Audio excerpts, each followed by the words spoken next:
ഈജിപ്തുകാർ സന്തോഷപൂർവ്വം ഓർമ്മിക്കുന്ന ഒരു നബിയുണ്ട്. വിപൽഘട്ടത്തിൽ ഈജിപ്തിനെ രക്ഷപ്പെടുത്തിയ വിമോചകൻ യൂസുഫ് നബി അലൈഹിസ്സലാം. നൈൽ നദിയുടെ തീരത്തുകൂടി നടന്നുപോവുമ്പോൾ അവരോർക്കും, ഈ മണൽത്തരികളിൽ യൂസുഫ് നബിയുടെ പാദങ്ങൾ പതിഞ്ഞിട്ടുണ്ട്. യൂസുഫ് നബി വഫാത്തായിട്ട് കാലമെത്രയായി? കാലമെത്ര കടന്നുപോയാലും മിസ്വരിന്റെ മനസ്സിൽ യൂസുഫ് നബി ജീവിച്ചിരിക്കും. യൂസുഫ് നബിയുടെ പുത്രനും വഫാത്തായി. പുത്രന്റെ പുത്രനാണ് നൂൻ. മിസ്വരിന്റെ അന്നത്തെ നായകൻ. സൽഗുണസമ്പന്നനാണ് നൂൻ. സമൂഹത്തിൽ സമുന്നതൻ.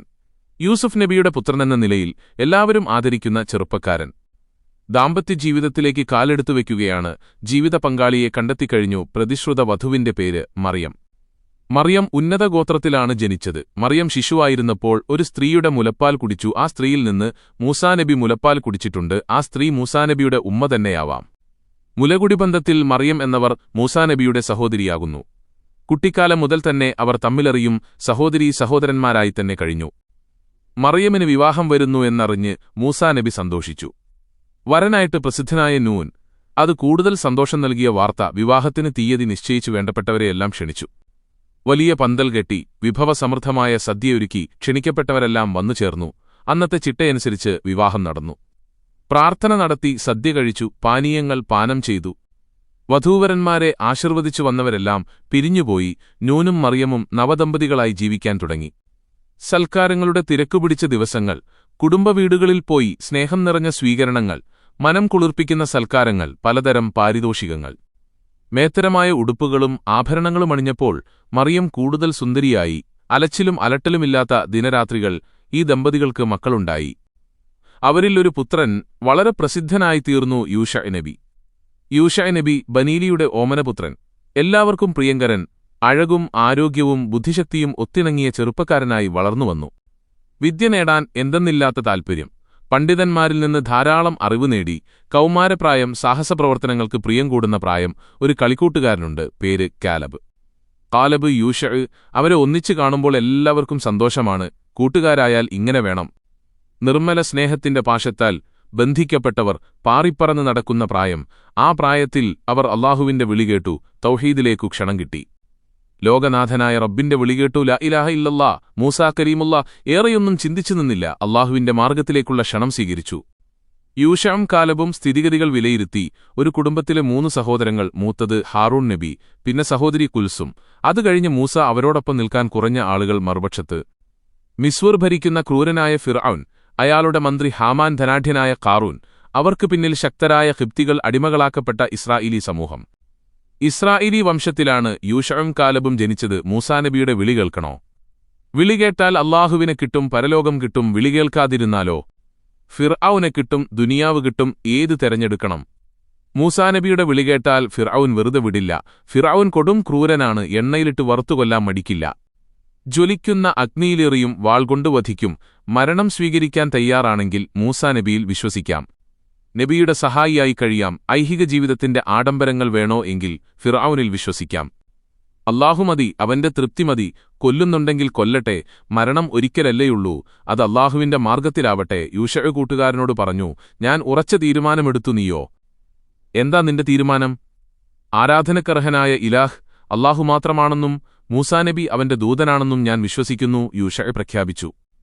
കാലബും അതുതന്നെ പ്രഖ്യാപിച്ചു. മൂസാനബിക്കെതിരെ കൊലവിളി ഉയർന്നിരിക്കുന്നു. മൂസാനബിയുടെ സേവകന്മാരായി കാലബും യൂശവും രംഗത്തെത്തി. അതോടെ അവർക്കെതിരെ ഭീഷണി മുഴങ്ങി. കൊലവിളിയായി ചെറുപ്പക്കാർ മുട്ടുമടക്കാൻ തയ്യാറില്ല. നിഷ്കളങ്കരായ സേവകരാണവർ. പിന്നീട് ഈജിപ്തിൽ നടന്ന എല്ലാ സംഭവങ്ങൾക്കും അവർ സാക്ഷികളാണ്. ഒടുവിൽ ഇസ്രായേലികൾക്ക് കൽപ്പന കിട്ടി, ഈജിപ്ത് വിട്ടു പോവുക. ആ ബാലവൃദ്ധം ജനങ്ങൾ ഒരുങ്ങിക്കഴിഞ്ഞു. എല്ലാ സ്വത്തുവകകളും കെട്ടിപ്പെറുക്കി അവർ നീങ്ങുകയാണ്. കൂരിരുട്ടിലൂടെ മുമ്പിൽ കടലിരമ്പുന്നു. മുമ്പോട്ട് നീങ്ങാനാവുന്നില്ല. ഫിർഔനും സംഘവും വിവരമറിഞ്ഞു. അവൻ സൈന്യത്തോടൊപ്പം കുതിച്ചുവരുന്നു. യൂശഅം കാലബും ഉത്കണ്ഠയോടെ നോക്കി. മുമ്പിൽ കടൽ, പിന്നിൽ ഫിർഔനും സൈന്യവും. ഇനിയെന്ത്? പലരും മൂസാനബിയിൽ തട്ടിക്കയറുന്നുണ്ട്. ഞങ്ങളെ എന്തിനുകൊണ്ടുവന്നു? അല്ലാഹുവിന്റെ കൽപ്പന വന്നു. കടലിൽ അടിക്കുകയെല്ലാം ചെറുപ്പക്കാർ കാണുന്നു, അറിയുന്നു. മൂസാനബി കടലിൽ വടികൊണ്ടടിച്ചു. വെള്ളം മാറി നിന്നു. കടലിൽ വഴി തെളിഞ്ഞു. മൂസാനബി അനുയായികളോടൊപ്പം കടൽ കടന്നു. ഫിർഔനും കൂട്ടരും ഓടിക്കിതച്ചു വരികയാണ്. കടലിൽ വഴി കണ്ടു. എല്ലാവരും ആ വഴിയിലൂടെ മുന്നേറി. പെട്ടെന്ന് വെള്ളം കൂടിച്ചേർന്നു. അലയിളകുന്നു കടൽ. ആ കടലിൽ മുങ്ങി ധിക്കാരികൾ ചത്തൊടുങ്ങി. എത്രയെത്ര ക്രൂരപീഡനങ്ങൾ നടത്തിയ ക്രൂരന്മാരാണവർ, എത്ര നിന്ദ്യമായ മരണമാണവർക്ക് ലഭിച്ചത്. യൂശവും കാലബും ചിന്തിച്ചു. അവർ അതേക്കുറിച്ച് സംസാരിച്ചു. കടൽ കടന്നുവന്ന ശേഷം എന്തെല്ലാം സംഭവങ്ങൾ, എല്ലാറ്റിനും തങ്ങൾ സാക്ഷികളാണ്. കടൽ കടന്നു, അല്ലാഹു കടത്തിത്തന്നു, വേറെ പല അനുഗ്രഹങ്ങൾ നൽകി. എണ്ണിയാലൊതുങ്ങാത്ത അനുഗ്രഹങ്ങൾ, വലിയൊരനുഗ്രഹം ലഭിക്കാനുണ്ട്. ഐശ്വര്യം നിറഞ്ഞു നിൽക്കുന്ന ഫലസ്തീൻ യുദ്ധം ചെയ്തു പിടിച്ചെടുക്കണം, അവിടെ സുഖമായി ജീവിക്കണം. മരുഭൂമിയിൽ അലയേണ്ടി വന്നവർ, വിശാലമായ സീനാ മരുഭൂമി, വെയിൽ കത്തിപ്പടരുമ്പോൾ ചുട്ടുപൊള്ളുന്ന മരുഭൂമി. കടൽ കടന്നു വന്നവർ ഇപ്പോൾ അവിടെയാണ് തമ്പടിച്ചിരിക്കുന്നത്. അല്ലാഹുവിന്റെ കൽപ്പന വന്നു. സമ്പൽ സമൃദ്ധമായ ഫലസ്തീൻ പ്രദേശം അമാലിക്കത്ത് വർഗക്കാർ അക്രമിമായി കൈവശപ്പെടുത്തിവച്ചിരിക്കുകയാണ്. അവരെ ബലം പ്രയോഗിച്ചു പുറത്താക്കുക, ആ രാജ്യം കൈവശപ്പെടുത്തുക അല്ലാഹുവിന്റെ കൽപ്പനയാണതനുസരിക്കണം. സത്യവിശ്വാസികളുടെ ബാധ്യതയാണ്. അല്ലാഹുവിന്റെ കൽപ്പനയനുസരിച്ചു മുന്നേറിയാൽ വിജയം ഉറപ്പാണ്. അവൻ സഹായം വാഗ്ദാനം ചെയ്തിരിക്കുകയാണ്. കൽപ്പന വന്നപ്പോൾ കൂടുതൽ സന്തോഷിച്ചത് യൂശവും കാലബുമായിരുന്നു. ഫലസ്തീനിൽ പ്രവേശിക്കാൻ അവർക്ക് ധൃതിയായി യുദ്ധം വേണ്ടിവരും. ആയുധ പരിശീലനം നന്നായി നടക്കണം. അച്ചടക്കത്തോടെ മുന്നേറുന്ന സൈന്യം വേണം. യൂശവും കാലബും അതുതന്നെ സംസാരിക്കുന്നു. 4 പേർ ഗൗരവമായ ചർച്ച തുടങ്ങി. മൂസ, ഹാറൂൺ, യൂശഅ, കാലബ്. കാലബ് നബിയായിരുന്നോ? അതോ തൊട്ട് താഴെയുള്ള പദവിയിലായിരുന്നോ? പ്രവാചകന്മാരുടെ സ്വന്തം സഹചാരിയായിരുന്നു. സമുന്ന പദവിയിലുള്ള ആളായിരുന്നു. കാലബിനെക്കുറിച്ചുള്ള വിവരണങ്ങളിൽ ഇങ്ങനെയൊക്കെയാണ് കാണുന്നത്. നബിയാണെന്നും അല്ലെന്നും ധരിച്ചവരുണ്ട്. ജനങ്ങളെ യുദ്ധത്തിന് പ്രേരിപ്പിക്കുന്നതിൽ അദ്ദേഹം മുൻപന്തിയിലുണ്ട്, നന്നായി സംസാരിക്കുന്നുണ്ട്. യൂശവും കാലബും ചില രഹസ്യാന്വേഷണങ്ങളൊക്കെ നടത്തിയിട്ടുണ്ട്. ഫലസ്തീന്റെ സ്ഥിതിഗതികൾ മനസ്സിലാക്കി, രാജാക്കന്മാരുടെ അവസ്ഥകൾ അറിഞ്ഞു, സൈന്യത്തിന്റെ ബലം മനസ്സിലാക്കി, സാമ്പത്തിക സ്ഥിതിയും നന്നായറിഞ്ഞു. എല്ലാം മനസ്സിലാക്കിക്കൊണ്ടവർ ജനങ്ങളോട് സംസാരിച്ചു. പ്രിയ സഹോദരങ്ങളെ, അല്ലാഹു നമുക്കൊരു സുവർണാവസരം നൽകിയിരിക്കുകയാണ്. ഐശ്വര്യപൂർണമായൊരു രാജ്യം നമുക്കു നേരെ വെച്ച് നീട്ടിത്തന്നിരിക്കുകയാണ്. വിലപിടിച്ചൊരു സമ്മാനം. നാം അത് തട്ടിക്കളയരുത്, സ്വീകരിക്കണം. ഫലസ്തീന്റെ കവാടം കണ്ടില്ലേ? നാം അതിലൂടെ ധീരമായി കടന്നു ചെല്ലണം. എല്ലാവരും ആയുധമെടുക്കണം. അമാലിക്കത്ത് വർഗക്കാർ ശക്തന്മാരാണ്, യുദ്ധനിപുണരാണ്, ധാരാളം ആയുധമുള്ളവരാണ്. അവർ നമ്മെ തടയാൻ വരും. ഒരാൾ പോലും പിന്നോട്ട് മാറരുത്, നിന്നിടത്ത് നിൽക്കണം, എന്നിട്ട് പൊരുതി മുന്നേറണം. അമാലിക്കത്ത് വർഗക്കാരുടെ ശക്തി നമുക്ക് പ്രശ്നമല്ല. അല്ലാഹു നമ്മോടൊപ്പമാണ്, അവന്റെ സഹായം നമുക്കുണ്ടാവും. നാം വിജയിക്കും, രാജ്യം നമുക്ക് തരാമെന്ന് അല്ലാഹുവല്ലേ വാഗ്ദാനം ചെയ്തത്. സഹോദരങ്ങളെ, മുന്നേറുക. ധൈര്യം വേണം, ധീരതയാണ് നമുക്ക് വേണ്ടത്. ധൃതിയും പാടില്ല. എല്ലാം അല്ലാഹുവിൽ സമർപ്പിക്കുക, മുന്നേറുക.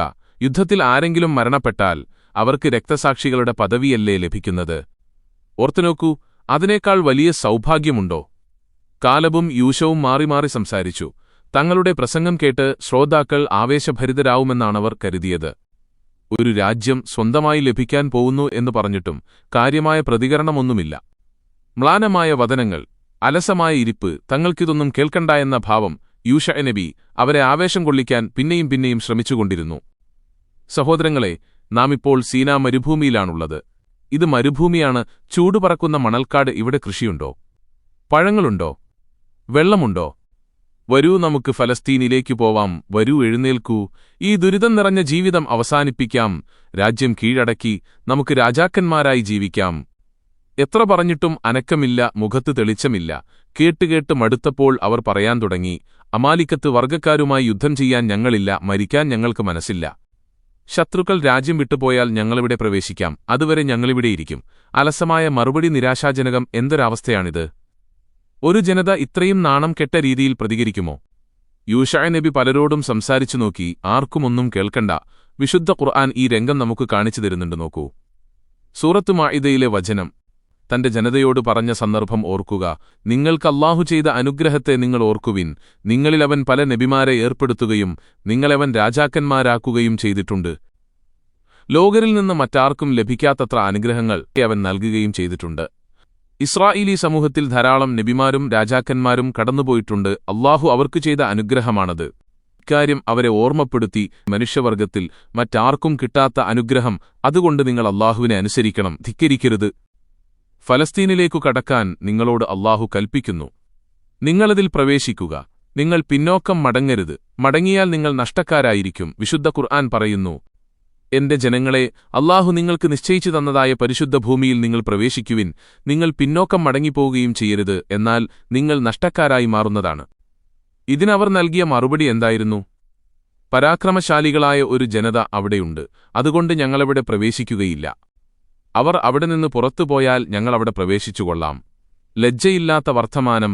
അല്ലാഹുവിനും അവന്റെ ദൂതന്മാർക്കും അവർ മനസ്സിൽ എന്ത് സ്ഥാനമാണ് നൽകിയത്? യുദ്ധം ഒരു പരീക്ഷണമാണ്. ആ പരീക്ഷണത്തിൽ ഇക്കൂട്ടർ അമ്പെ പരാജയപ്പെട്ടുപോയി. യുദ്ധം പൊട്ടും മുമ്പ് തന്നെ വിശുദ്ധ ഖുർആൻ അവരുടെ വാക്കുകൾ ഉദ്ധരിക്കുന്നു. അവർ പറഞ്ഞു, മൂസാ, നിശ്ചയമായും സ്വേച്ഛാധികാരികളായ ഒരു ജനത അവിടെയുണ്ട്. അവർ അവിടെ നിന്ന് പുറത്തുപോകുന്നവരേക്കും ഞങ്ങളവിടെ പ്രവേശിക്കുകയില്ല. അവർ അവിടെ നിന്ന് പുറത്തു പോകുകയാണെങ്കിൽ ഞങ്ങളിവിടെ പ്രവേശിക്കുന്നവരാകുന്നു. ഹൃദയശൂന്യൻ, നന്ദികെട്ടവർ, അഹങ്കാരികൾ, അങ്ങനെയൊക്കെ അവരെപ്പറ്റി പറയാൻ നമുക്ക് തോന്നിപ്പോവും. അതൊന്നും അവർക്കു പോരാ. ഈ ഘട്ടത്തിലാണ് യൂശ നബി, കാലബ് എന്നിവർ ഇടപെടുന്നത്. അവർ പറഞ്ഞു, ഹേ ജനങ്ങളെ, അല്ലാഹുവിന്റെ ദൂതനാണ് നിങ്ങളോട് സംസാരിച്ചത്. അല്ലാഹുവിനെയും അവന്റെ ദൂതനെയും നിങ്ങൾ തള്ളിക്കളയരുത്. നിങ്ങൾ പരാജയപ്പെട്ടുപോവും. അക്കാലത്ത് യൂശ നബിയായിട്ടില്ല, സേവകനാണ്. മൂസാനബിയുടെ വാക്കുകൾ ഈ സമൂഹം തള്ളിക്കളയുകയാണ്. അതിന്റെ ഗൗരവം ഇവർക്കറിയില്ല. ദൂതനെ തള്ളിക്കളഞ്ഞാൽ ശിക്ഷ വരും. അതോർത്തപ്പോൾ യൂശ ഭയന്നുപോയി. വിവരം കെട്ട ജനത അതോർക്കുന്നില്ല. വിവരമുള്ളവർ ഭയപ്പെടുന്നു. കാലബിനും നല്ല ഭയമുണ്ട്. ഭയത്തോടെ സംസാരിച്ചു നോക്കി ഒരു ഫലമില്ല. മാഇദ സൂറത്തിൽ ഈ രംഗം നമുക്ക് കാണാം. ഭയപ്പെടുന്നവരിൽപ്പെട്ട 2 പുരുഷന്മാർ അല്ലാഹു അവരുടെ മേൽ അനുഗ്രഹം ചെയ്തിരിക്കുന്നു. അല്ലാഹു പറഞ്ഞു, നിങ്ങൾ ആ വാതിൽക്കൽ കടന്നു അവരുടെ നേരെ ചെല്ലുക. അങ്ങനെ നിങ്ങൾ കടന്നു ചെന്നാൽ നിശ്ചയമായും നിങ്ങൾ അവർക്കെതിരെ ജയിക്കുന്നവരായിരിക്കും. ധീരമായിട്ട് വാതിൽ കടന്നു ചെല്ലണം. ആ വരവ് കണ്ടാൽ തന്നെ അവർ തളർന്നുപോവും. തളർന്നവരെ തോൽപ്പിക്കാൻ ഒരു പ്രയാസവും കാണില്ല. ഭയപ്പെടുന്നവരിൽപ്പെട്ട 2 ആളുകൾ ആരൊക്കെയാണ്? നൂനിന്റെ മകൻ യൂശ, യഫുന്നയുടെ മകൻ കാലബെല്ലാം അല്ലാഹുവിലർപ്പിക്കുവാൻ യൂശ നബി അവരോടാവശ്യപ്പെട്ടു. അതും ഖുർആനിലുണ്ട്, അല്ലാഹുവിന്റെ മേൽ അർപ്പിക്കുകയും ചെയ്യുവിൻ നിങ്ങൾ സത്യവിശ്വാസികളാണെങ്കിൽ. ഇതിന്നവർ നൽകിയ മറുപടി കൂടുതൽ നിരാശയുണ്ടാക്കുന്നതായിരുന്നു. അവർ പറഞ്ഞതിങ്ങനെ, അവരെവിടെയുള്ള കാലത്തോളം ഞങ്ങളവിടെ പ്രവേശിക്കുകയില്ല മൂസ. നീയും നിന്റെ റബ്ബും കൂടി അവരോട് യുദ്ധം ചെയ്യുക. ഞങ്ങളിവിടെ ഇരിക്കാം. എന്തൊരു ധിക്കാരം, പരിഹാസം! വിശുദ്ധ ഖുർആനിൽ ഇത് കാണാം ഇങ്ങനെ. അവർ പറഞ്ഞു, മൂസ, നിശ്ചയമായും അവരവിടെ ഉള്ളപ്പോൾ ഞങ്ങളൊരിക്കലും അവിടെ പ്രവേശിക്കുകയില്ല. നീയും നിന്റെ റബ്ബും പോയി യുദ്ധം ചെയ്തുകൊള്ളുക. ഞങ്ങളിവിടെ ഇരിക്കാം. ഈ മറുപടി കേട്ട് മൂസാനബി നിരാശനായി, ഈ ജനതയെ യുദ്ധമുഖത്തേക്ക് നയിക്കാൻ കഴിയില്ല. എന്റെയും എന്റെ സഹോദരന്റെയും കാര്യമല്ലാതെ മറ്റൊന്നും ഏറ്റെടുക്കാൻ എന്നെക്കൊണ്ടാവില്ല.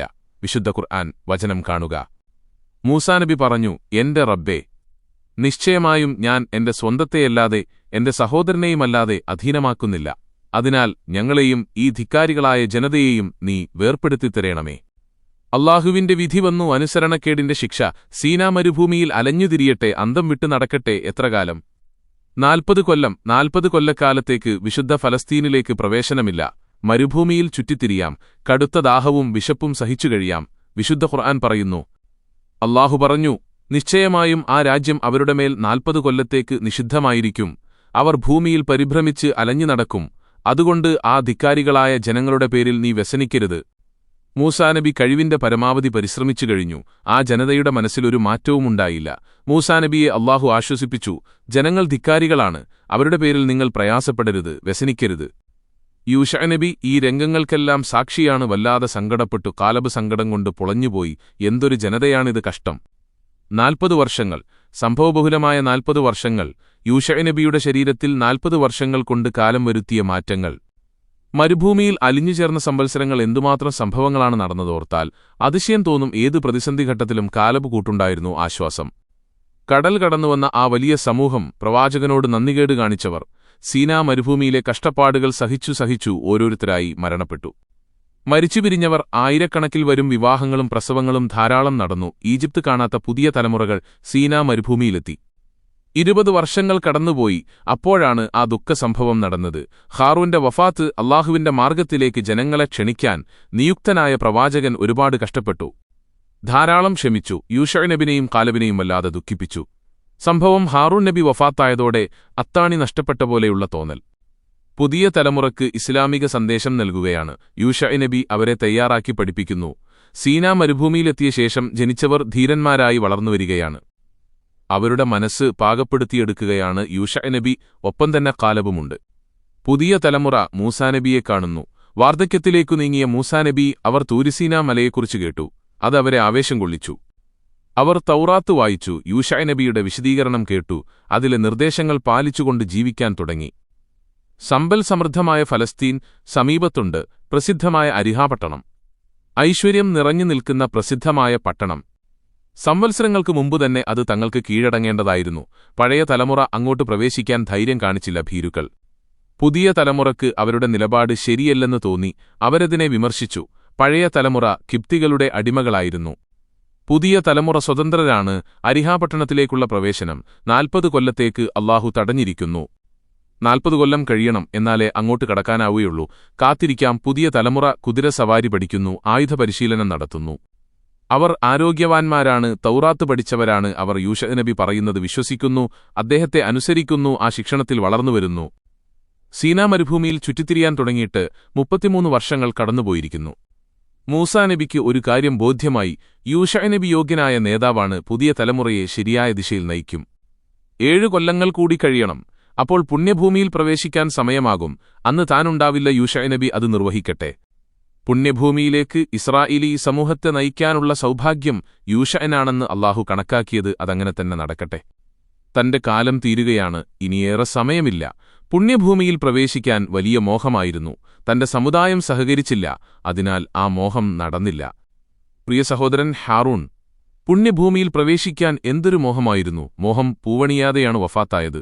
എല്ലാ ആപൽഘട്ടങ്ങളിലും തന്നോടൊപ്പം നിന്ന പ്രിയ സഹോദരൻ അങ്ങേ ലോകത്തേക്ക് പോയി. തനിക്കിനി ഏറെ നാളുകളില്ല. എല്ലാ കാര്യങ്ങളും യൂശയിനെ ഏൽപ്പിക്കാം. തന്റെ പിൻഗാമിയായി യൂശയിനെ നിയോഗിക്കാം.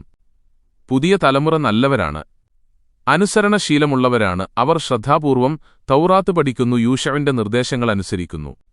അല്ലാഹുവിന്റെ അനുഗ്രഹത്തോടെ അവർ പുണ്യഭൂമിയിൽ പ്രവേശിക്കും. അവർക്ക് സ്വന്തമായൊരു രാജ്യമുണ്ടാകും, അവരുടെ രാജാക്കന്മാരുണ്ടാവും. ഈ സമൂഹത്തിൽ ഇനിയും നബിമാരുണ്ടാവും. മൂസാനബി ഇസ്രായേലി സമൂഹത്തെ വിളിച്ചുകൂട്ടി അവസാന ഉപദേശങ്ങൾ നൽകി. അല്ലാഹു ഇസ്രായേലി സമൂഹത്തിനു നൽകിയ മഹത്തായ അനുഗ്രഹങ്ങൾ എണ്ണിപ്പറഞ്ഞു. കടൽ കടന്നുവന്നത് പറഞ്ഞു. കിപ്തികളുടെ പീഡനങ്ങളുടെ ചരിത്രം വിവരിച്ചു. അല്ലാഹുവിന്റെ അനുഗ്രഹങ്ങളെല്ലാം ആസ്വദിച്ചു. അല്ലാഹുവിനോട് നന്ദികേട് കാണിച്ചു. നിങ്ങൾ അങ്ങനെയതാവരുത്, നിങ്ങൾ റബ്ബിനോട് നന്ദിയുള്ളവരായിരിക്കണം. യൂശവിന്റെയും കാലബിന്റെയും സേവനം വളരെ വിലപ്പെട്ടതാണ്. അവർ നിങ്ങളെ നല്ല നിലയിൽ നയിക്കും. അവരെ അനുസരിക്കണം. തൗറാത്ത് അല്ലാഹു ഇറക്കിയ വേദഗ്രന്ഥമാണ്. അത് നന്നായി പഠിക്കണം, പാരായണം ചെയ്യണം. അതിലെ നിർദ്ദേശങ്ങൾക്കനുസരിച്ച് ജീവിക്കണം. നേതൃത്വത്തെ ധിക്കരിക്കരുത്, അനുസരണക്കേട് പാടില്ല. അല്ലാഹു നിങ്ങളെ അനുഗ്രഹിക്കട്ടെ. ആമീൻ. മൂസാനബിയുടെ ശബ്ദം നേർത്തുവന്നു. കണ്ണീരോടെ പ്രാർത്ഥന നടത്തി. തിങ്ങിക്കൂടിയവർ ഗദ്ഗദത്തോടെ ആമീൻ പറഞ്ഞുകൊണ്ടിരുന്നു. വേർപാടിന്റെ വേദന മുറ്റിനിൽക്കുന്നു. മഹാനായ പ്രവാചകൻ പിന്മാറുന്നതാണോ? മൂസാനബിയുടെ ചരിത്രം ഓരോ മനുഷ്യനസിലും അത് തെളിഞ്ഞു നിൽക്കുന്നു. മൂസാനബിയുടെ ജനനം തടയാൻ നോക്കിയ ഫിർഔൻ ഇസ്രായേലി കുടുംബങ്ങളിൽ പിറന്ന ആൺകുഞ്ഞുങ്ങളെയെല്ലാം വധിച്ചുകളഞ്ഞു. വർഷങ്ങളോളം ആ നില തുടർന്നു. അനേകായിരം പുത്രന്മാരാണ് വധിക്കപ്പെട്ടത്. എന്തൊരു ക്രൂരത! ഈ ക്രൂരതയ്ക്ക് ചരിത്രത്തിൽ തുല്യതയുണ്ടോ? എന്നിട്ടും മൂസാനബി പിറന്നു പെട്ടിയിലാക്കി, നദിയിലൊഴുക്കി. നദിയിലൂടെ ഒഴുകിയ പെട്ടി ഫിർഔന്റെ കൊട്ടാരത്തിലെത്തി. കുട്ടി അവിടെ വളർന്നു. യൗവനാരംഭത്തിൽ ഹിജ്റ പോയി മദിയൻ എന്ന നാട്ടിലേക്ക് ഷുഐബ് നബിയുടെ മകളെ വിവാഹം ചെയ്തു. അങ്ങനെ കുടുംബജീവിതമുണ്ടായി. കുടുംബമായി, കൂട്ടുകുടുംബമായി, തലമുറകളായി മഹാനദി പോലെ കുതിച്ചൊഴുകുന്ന ജീവിതം. ആ ജീവിതത്തിന് വിരാമം വീഴാൻ പോകുന്നു. ചരിത്രം സാക്ഷി, സർവ്വലോകങ്ങളും സാക്ഷി. വാർദ്ധക്യം നൽകിയ ക്ഷീണം അത് വകവയ്ക്കാതെ നടന്നുകൂടെ? യൂശവും കാലബ് മറ്റു ചിലരും നേരെ നടക്കുകയാണ്. ചെറിയ സംഘം കൂടെയുണ്ട്. അബാരിമിലെ സീനാ മരുഭൂമിയിലെ 40 വർഷക്കാലത്തെ കഠിനമായ കഷ്ടപ്പാടുകൾ കണ്ട് സാക്ഷിയായ അബാരിം അതിന്റെ മുകളിലെത്തി. മൂസാനബി അകലേക്ക് നോക്കി. പുണ്യഭൂമി അവ്യക്തമായി കാണാം, കുറച്ചുകൂടി വ്യക്തമായിരിക്കണം. എന്തുവഴി? അബാരിമിനോട് തൊട്ടുകിടക്കുന്ന നെബോമല. അതിന് ഉയരം കൂടുതലുണ്ട്. അതിന് മുകളിൽ കയറി ആകാംക്ഷമുറ്റിയ നയനങ്ങൾ അകലേക്ക് നീണ്ടു. നമുക്ക് വാഗ്ദത്തം നൽകപ്പെട്ട പുണ്യഭൂമി. 40 വർഷത്തേക്ക് പ്രവേശനം നിരോധിക്കപ്പെട്ട രാജ്യം. അത് കൺകുളിർക്കെ കണ്ടു. അൽഹംദുലില്ലാഹ്. അല്ലാഹുവേ നിനക്കാണ് സ്തുതി, അല്ലാഹുവേ നിനക്കാണ് പുകഴ്ച. ഇനി മടങ്ങാൻ നിറഞ്ഞ നയനങ്ങളുമായി ആ സംഘം മലയിറങ്ങി വന്നു. പിന്നെയും ഉപദേശങ്ങൾ നൽകി യൂശ ശ്രദ്ധിച്ചു കേട്ടോളൂ. നീയാണെന്റെ പിൻഗാമി. ഒരു സമുദായത്തെ നിന്റെ കൈകളിൽ ഏൽപ്പിച്ചാണ് ഞാൻ പോകുന്നത്. ഇസ്രായേലി സമൂഹത്തെ ഏറ്റെടുത്തുകൊള്ളുക, അവരെ സന്മാർഗത്തിലേക്ക് നയിക്കുക. സമയമാകുമ്പോൾ പുണ്യഭൂമിയിൽ പ്രവേശിച്ചുകൊള്ളുക. ശത്രുക്കളെ പടപൊരുതി പരാജയപ്പെടുത്തുക. അല്ലാഹു നിനക്കു വിജയം നൽകി അനുഗ്രഹിക്കട്ടെ. ആമീൻ. നിയന്ത്രണം വിട്ടുപോകുന്ന നിമിഷങ്ങൾ പലർക്കും തേങ്ങലടക്കാനാവുന്നില്ല. നല്ല കയ്യക്ഷരവും പാണ്ഡിത്യവുമുള്ള കുറേയാളുകളെ തൗറാത്ത് പകർത്തിയെഴുതാൻ ഏൽപ്പിച്ചിരുന്നു. അവർ അത് എഴുതിക്കൊണ്ടു വന്നിട്ടുണ്ട്. 12 കോപ്പികൾ. അവയെല്ലാം വായിച്ചു നോക്കി. തെറ്റില്ലെന്ന് ഉറപ്പുവരുത്തി. ഓരോ കോപ്പി ഓരോ ഗോത്രക്കാർക്ക് നൽകി.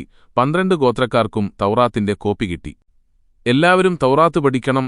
അതിൽ കൽപ്പിച്ചതെല്ലാം എടുക്കണം, അതിൽ നിരോധിച്ചതെല്ലാം ഒഴിവാക്കണം. അന്ത്യോപദേശങ്ങൾ നൽകിക്കഴിഞ്ഞു. അസ്രായിലെത്തി. കൂടെ റഹ്മത്തിന്റെ മലക്കുകൾ. അനുഗ്രഹീതമായ അന്തരീക്ഷം. മൂസാനബി വഫാത്തായി. സംഭവ ബഹുലമായ ജീവിതത്തിന് വിരാമമായി. അനുയായികൾ ആദരവോടെ അന്ത്യകർമ്മങ്ങൾ നിർവഹിച്ചു. എല്ലാ കർമ്മങ്ങളും യൂശഅ നബി നേതൃത്വം നൽകി. ഓരോ കർമ്മം നിർവഹിക്കുമ്പോഴും ദുഃഖം കടിച്ചമർത്തുകയായിരുന്നു.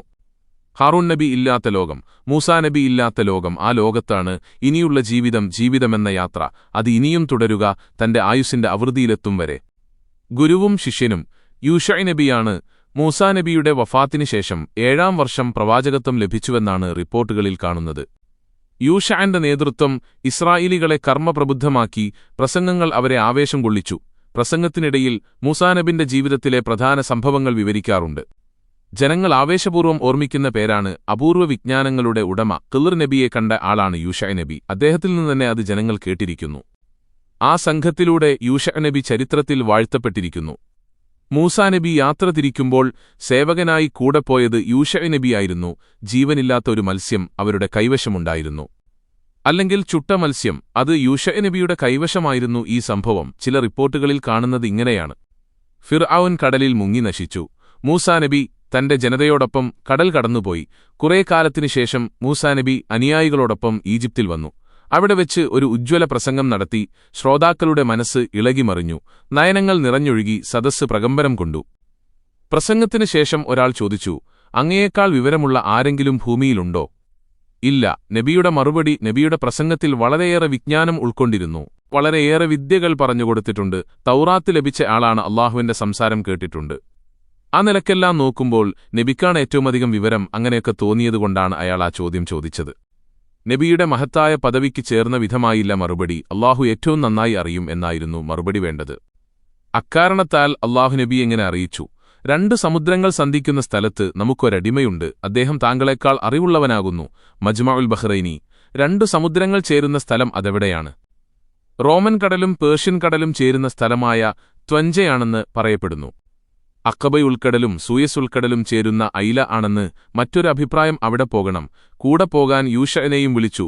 മത്സ്യത്തെ പിടിച്ചു പാകപ്പെടുത്തി കൂട്ടിലിട്ടു. അതുമായി യാത്ര തിരിച്ചു. മത്സ്യം ജീവൻ വെച്ച് വെള്ളത്തിൽ ചാടി രക്ഷപ്പെടും. എവിടെ വെച്ചാണോ അങ്ങനെ സംഭവിക്കുന്നത് ആ സ്ഥലത്ത് ആ അടിമയെ കണ്ടെത്താം.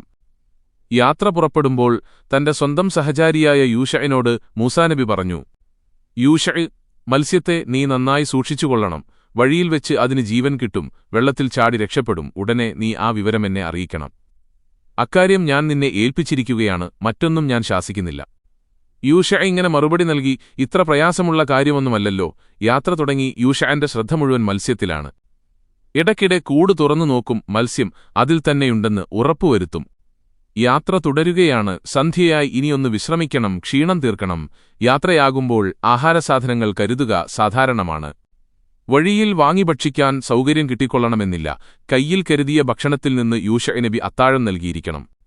ഇരുവരും അത്താഴം കഴിച്ച് ഉറങ്ങിയിരിക്കാം. 2 സമുദ്രങ്ങൾ ചേരുന്ന സ്ഥലം അതുതന്നെയായിരുന്നു. പക്ഷെ അവർക്ക് മനസ്സിലായില്ല. മൂസാ നബി നല്ല ഉറക്കത്തിലാണ്. യൂശഅ നബി മത്സ്യത്തിന്റെ കാര്യം ശ്രദ്ധിക്കുന്നുണ്ട്. മത്സ്യത്തിന് ജീവൻ വെച്ചു. കൂട്ടിൽ തുള്ളിക്കളിച്ചു. യൂശഅ ശബ്ദം കേട്ടുനോക്കിയതാവാം. ഒരു പാറപ്പുറത്താണ് അവരുള്ളത്. പാറയുടെ താഴെ സമുദ്രം നോക്കി നിൽക്കെ മത്സ്യം തുള്ളി. കൂട്ടിൽ നിന്ന് പുറത്തേക്ക് നേരെ വെള്ളത്തിലേക്ക്. യൂശഅ നോക്കി. വെള്ളത്തിൽ മത്സ്യം പോയ വഴിയിലേക്ക്. വഴി തെളിഞ്ഞു കാണാം. ഗുഹ പോലെ വെള്ളം ചേരാതെ ദ്വാരം പോലെ നിൽക്കുന്നു. അതിശയകരമായ കാഴ്ച. മൂസാനബിയെ വിളിച്ച് ആ അതിശയം കാണിക്കണമെന്നുണ്ട്. പക്ഷെ ഉറക്കമല്ലേ. വിളിച്ചുണർത്തുന്നത് മര്യാദകേടായിപ്പോകുമോ? പ്രഭാതമായി. യാത്ര തുടർന്നു. ഉണർന്ന ഉടനെ വിവരം പറയാൻ മറന്നുപോയി. കുറേ ദൂരം നടന്നു. ഒരു സ്ഥലത്തിരുന്നു. മൂസാനബി പറഞ്ഞു, നമുക്ക് വിശക്കുന്നുണ്ട്. പ്രാതൽ കൊണ്ടുവരൂ.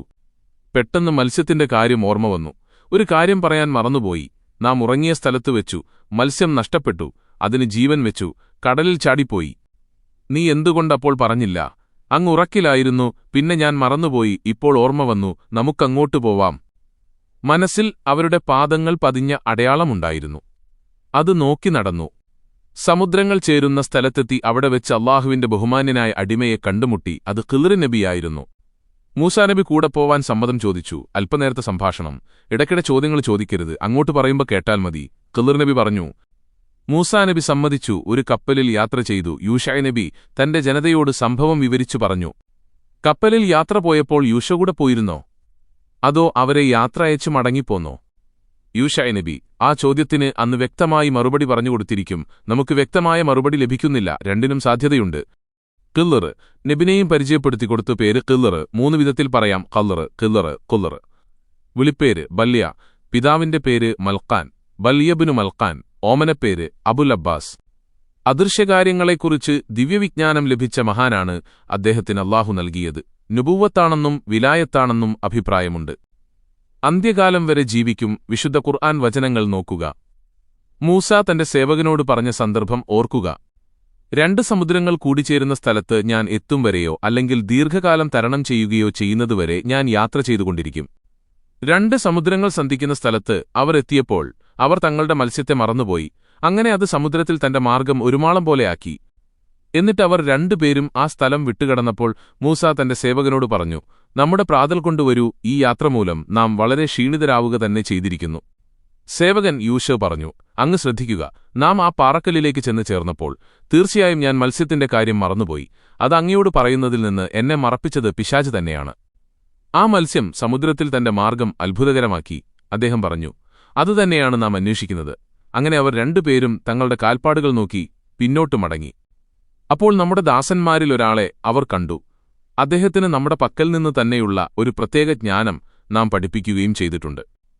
സമുദ്രങ്ങൾ കൂടിച്ചേരുന്ന സ്ഥലത്തെത്തിയപ്പോൾ മൂസാനബി ഉറങ്ങിപ്പോയി. യൂശഅ വുളു എടുത്തപ്പോൾ ഒരു തുള്ളി വെള്ളം മത്സ്യത്തിന്റെ മേൽ വീണു. വെള്ളം തട്ടിയപ്പോൾ മത്സ്യത്തിന് ജീവനുണ്ടായി. അത് വെള്ളത്തിൽ ചാടിപ്പോയി. അത് പോയ വഴി വെള്ളത്തിൽ കാണാമായിരുന്നു.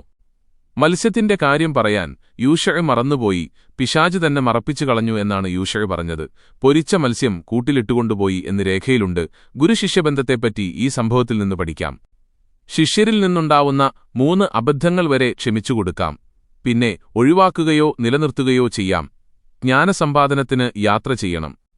ക്ലേശകരമായ യാത്ര, ദീർഘയാത്ര വിദ്യ നേടാൻ ക്ഷമ വേണം. ഇങ്ങനെ നിരവധി പാഠങ്ങൾ ഇതിൽ നിന്ന് പഠിക്കാനുണ്ട്. വിജയങ്ങൾക്കുമേൽ വിജയം. ഏറെ നാളത്തെ പഠനവും പരിശീലനവും കഴിഞ്ഞു. ശത്രുക്കളുമായി ഏറ്റുമുട്ടാൻ പോവുകയാണ്. യുദ്ധതന്ത്രങ്ങൾ പഠിച്ചുവച്ചിട്ടുണ്ട്. ഇനി പ്രയോഗിച്ചാൽ മതി. ആവശ്യത്തിനുള്ള ആയുധങ്ങൾ ശേഖരിച്ചിട്ടുണ്ട്. യുദ്ധസാമഗ്രികളെല്ലാം വേണ്ടത്ര കരുതിയിട്ടുണ്ട്. ഒന്നുകിൽ വിജയം, അല്ലെങ്കിൽ വീരമൃത്യു, ഷഹീദാവുക. പൂർവികർക്ക് പറ്റിയ അബദ്ധം തിരുത്തുകയാണ് ഇത്. അല്ലാഹുവിനു വേണ്ടിയുള്ള യുദ്ധം, ധർമ്മയുദ്ധം. സഹായം അല്ലാഹുവിൽ നിന്നാണ്, അത് ലഭിക്കും. സൈന്യം നീങ്ങിത്തുടങ്ങി. എല്ലാം അല്ലാഹുവിൽ സമർപ്പിച്ചുകൊണ്ട് സൈന്യം നീങ്ങി. മുമ്പിൽ കുതിരപ്പുറത്ത് നീങ്ങുന്നത് യൂശഅ നബി നഗരകവാടം കടന്നു മുമ്പോട്ടു നീങ്ങി. ചെറുത്തു നിൽപ്പു തുടങ്ങി. മുമ്പോട്ടു നീങ്ങാനാവുന്നില്ല. മുമ്പോട്ടു നീങ്ങിയേ പറ്റൂ. രാജ്യം പിടിച്ചെടുക്കണം. ഉന്തും തള്ളുമായി. കൈകൾ വാളുകളേന്തി. കൈവിശി വാളുകൾ. വായുവിൽ ചലിച്ചു വാഴ്ത്തലുകൾ. സൂര്യകിരണങ്ങളേറ്റു മിന്നി വാൾ വീശിക്കൊണ്ടു മുന്നേറ്റം. ലാ ഇലാഹ ഇല്ലല്ലാഹ്. മൂസാ കലീമുല്ലാഹ്. മൂസാനബിയുടെ നാമം കേട്ടതോടെ സൈന്യം ആവേശഭരിതമായി. വാഴ്ത്തലുകൾക്ക് ചലനവേഗത കൂടി. പിന്നെയവ മിന്നൽ പിണരുകൾ പോലെയായി. വെട്ടേറ്റു വീഴുന്ന ശരീരങ്ങൾ. മണൽത്തരികൾ ചെഞ്ചായമണിഞ്ഞു. ശത്രുസൈന്യം പെട്ടെന്ന് പിന്മാറി. കോട്ടയിൽ അഭയം തേടി. കോട്ടവാതിലുകളടഞ്ഞു. കോട്ടയുടെ ചുറ്റും ഇസ്രായേലി സൈന്യം ഉപരോധമേർപ്പെടുത്തി. ദിവസങ്ങളോളം ആ നില തുടരുകയാണ്. സൈന്യം കോട്ടയാക്രമിക്കുന്നുണ്ട്. ഫലമില്ല. ചരിത്രപ്രസിദ്ധമായ അരീഹ പട്ടണം. അതിനെ വലയം ചെയ്തു നിൽക്കുന്ന കോട്ട. അതിനകത്ത് കടക്കാൻ ഒരു വഴിയും കാണുന്നില്ല. 6 ദിവസങ്ങൾ കടന്നുപോയി. ഒരു പുരോഗതിയും കൈവന്നില്ല. 7-ാം ദിവസം പുലർന്നു. യൂശഅ നബി ഇസ്രായേലി നേതാക്കളെ വിളിച്ചുകൂട്ടി ചർച്ച നടത്തി. പിന്നെയവർ പ്രാർത്ഥന നടത്തി. കണ്ണീരിൽ കുതിർന്ന പ്രാർത്ഥന, സഹായം തേടുന്ന വാക്കുകൾ കുറേനേരം പറയുകയും കണ്ണീരൊഴുക്കുകയും ചെയ്തതോടെ മനസ്സിനാശ്വാസമായി നവോന്മേഷം കൈവന്നു. കോട്ടയ്ക്കുനേരെ അതിശക്തമായ ആക്രമണമാണ് പിന്നെ നടന്നത്. കോട്ടയുടെ ഒരു ഭാഗം പൊളിഞ്ഞു വീണു. ആവേശപൂർവ്വം സൈന്യം കോട്ടയ്ക്കകത്തേക്ക് പാഞ്ഞു. ജീവൻമരണ പോരാട്ടം. യൂശഅ, കാലബ് എന്നിവർ സാധാരണ പട്ടാളക്കാർക്കൊപ്പം യുദ്ധം ചെയ്യുന്നു. ശത്രുക്കളുടെ ആത്മവീര്യം ചോർന്നുപോയി. ഇസ്രായേല്യർ ആവേശപൂർവ്വം മുന്നേറുന്നു. അല്ലാഹു അക്ബർ. ശത്രുക്കൾ പിന്നോക്കം മാറി. പിന്നെ കൂട്ടത്തോടെ പിന്തിരിഞ്ഞോടി. അൽഹംദുലില്ലാഹ്. അല്ലാഹുവിന് സ്തുതി. അരീഹ പട്ടണം കീഴടങ്ങി. 40 വർഷങ്ങൾക്ക് മുമ്പ് നടക്കേണ്ടത് ഇപ്പോൾ നടന്നു. നല്ല പോരാട്ടം വേണ്ടിവന്നു. വെട്ടേറ്റു വീണവരെ എടുത്തുകിടത്തുക. വേണ്ട ശുശ്രൂഷകൾ നടത്തുക. യൂശഅ നബി ഉത്തരവിട്ടു, ശുഹദാക്കളെ ബഹുമാനപൂർവ്വം ഖബറടക്കുക. ശത്രുക്കളുടെ മയ്യിത്തുകൾ സംസ്കരിക്കുക. അവരുടെ ഭാഗത്ത് മുറിവേറ്റ് വീണവർക്ക് മരുന്നുവെച്ച് കെട്ടിക്കൊടുക്കണം. പടവാളുകൾ പിൻവാങ്ങി. രക്തം തുടച്ചു കഴുകിയുണക്കി. പടക്കുതിരകൾക്ക് വിശ്രമം നൽകി. ചരിത്രവിജയം നേടി. യൂശഅ നബി ചുമതല നിർവഹിച്ചു. മൂസാനബി, ഹാറൂൻ നബി തുടങ്ങിയവരെ ആദരവോടെ അനുസ്മരിച്ചു. ഒരു ഗ്രാമത്തിൽ വിഗ്രഹാരാധന നടക്കുന്ന വിവരമറിഞ്ഞു യൂശഅ നബി. ഒരു വിഭാഗം പട്ടാളക്കാരുമായി അവിടെയെത്തി തൗഹീദിലേക്ക് ക്ഷണിച്ചു. അവർ ചെറുത്തുനിൽക്കാൻ നോക്കി ചെറിയ ബലപ്രയോഗം വേണ്ടിവന്നു. കുറേപ്പേർ മരണപ്പെട്ടു. ബാക്കിയുള്ളവർ കീഴടങ്ങി നേർമാർഗം സ്വീകരിച്ചു. 2 പർവ്വതങ്ങളുടെ മധ്യത്തിലുള്ള പ്രദേശം. അവിടെ ആയിരക്കണക്കിനാളുകൾ താമസിക്കുന്നു. യൂശഅ നബി അവിടെയെത്തി. ജനങ്ങൾ പെട്ടെന്ന് സമരസന്നദ്ധരായി ഏറ്റുമുട്ടി പരാജയപ്പെട്ടു. അവരെയും തൗഹീദിന്റെ മാർഗ്ഗത്തിൽ കൊണ്ടുവന്നു. ഷാമിലുടനീളം സന്മാർഗ്ഗത്തിന്റെ കാറ്റ് വീശുകയാണ്. ആർക്കും തടുക്കാനാവുന്നില്ല.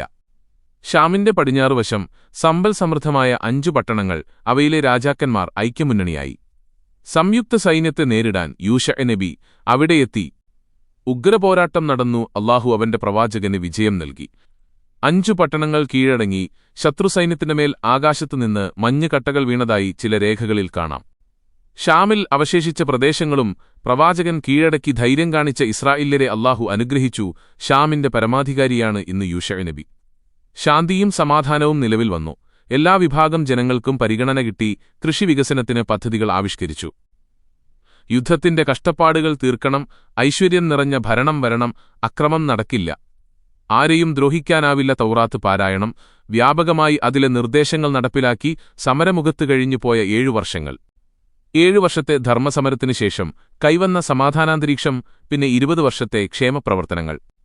അല്ലാഹു കണക്കില്ലാതെ അനുഗ്രഹങ്ങൾ വർഷിച്ച കാലഘട്ടം. കൃഷി നന്നായി വികസിച്ചു. പലതരം ഭക്ഷ്യവിഭവങ്ങൾ, ധാന്യശേഖരങ്ങൾ. ധാന്യവിതരണത്തിന് വ്യാപകമായ ക്രമീകരണങ്ങൾ. പഴവർഗ്ഗങ്ങൾ നിരവധിയാണ്. മുന്തിരി, അത്തിപ്പഴം, ആപ്പിൾപ്പഴം ഇവ ഉണക്കി സൂക്ഷിക്കുന്നു. സാമൂഹിക വിരുദ്ധർക്ക് കഠിനമായ ശിക്ഷ കിട്ടി. അതുകൊണ്ട് അക്രമ സ്വഭാവമുള്ളവർ അടങ്ങിയൊതുങ്ങിക്കഴിഞ്ഞു. യൂശഅ നബിക്ക് വയസ്സ് 120 ഇനി യാത്രയാണ്. ഹാറൂൻ, മൂസാനബി എന്നിവർ പോയ വഴിയേ പോവുകയാണ്. കാലബിനെ പിൻഗാമിയായി നിയോഗിച്ചുവേണ്ട ഉപദേശങ്ങളെല്ലാം നൽകി. അദ്ദേഹത്തോട് സഹകരിക്കാൻ ജനങ്ങളെ ഉപദേശിച്ചു. യൂശഅ നബി വഫാത്തായി. ഷാം തേങ്ങിക്കരഞ്ഞുപോയി. മനസ്സെറിഞ്ഞ് സ്നേഹിച്ച നേതാവിന്റെ വിയോഗം. കാലബ് ഭരണാധികാരം ഏറ്റെടുത്തു. അദ്ദേഹം നബിയായിരുന്നുവെന്ന് ചിലർ പറയുന്നു. വിലായത്തിന്റെ പദവിയിലായിരുന്നുവെന്ന് പറഞ്ഞവരുമുണ്ട്. ഷാമിന്റെ പ്രഗത്ഭനായ ഭരണാധികാരിയായിരുന്നു. ഇദ്ദേഹത്തിന്റെ കാലത്ത് കൂടുതൽ പ്രദേശങ്ങളിൽ തൗഹീദ് പ്രചരിച്ചു. ഈജിപ്ത് ഇദ്ദേഹത്തിന്റെ ഭരണത്തിൻ കീഴിലായിരുന്നു. സമാധാനവും സംതൃപ്തിയും നിറഞ്ഞുനിന്ന കാലം. തൗറാത്തനുസരിച്ചായിരുന്നു ജനങ്ങളുടെ ജീവിതം. ദൗത്യം നിർവഹിച്ചു മടങ്ങാൻ സമയമായി. പുത്രൻ ലൂഷാഖൂസിനെ പിൻഗാമിയായി നിയോഗിച്ചു. കാലബ് വഫാത്തായി 6 അടി മണ്ണിലേക്കു മടങ്ങി. ഇവരുടെ ബർക്കത്തുകൊണ്ട് നമ്മുടെ ജീവിതം അല്ലാഹു സുന്ദരമാക്കി തരട്ടെ. ആമീൻ. വീഡിയോ ഇഷ്ടമായെങ്കിൽ ലൈക്ക് ചെയ്യാനും ഷെയർ ചെയ്യാനും മറക്കരുത്. നിങ്ങളുടെ വിലയേറിയ അഭിപ്രായങ്ങൾ രേഖപ്പെടുത്തുക. ചാനൽ സബ്സ്ക്രൈബ് ചെയ്യാനും പുതിയ വീഡിയോകളുടെ നോട്ടിഫിക്കേഷനായി ബെല്ലൈക്കൺ അമർത്താനും മറക്കരുത്.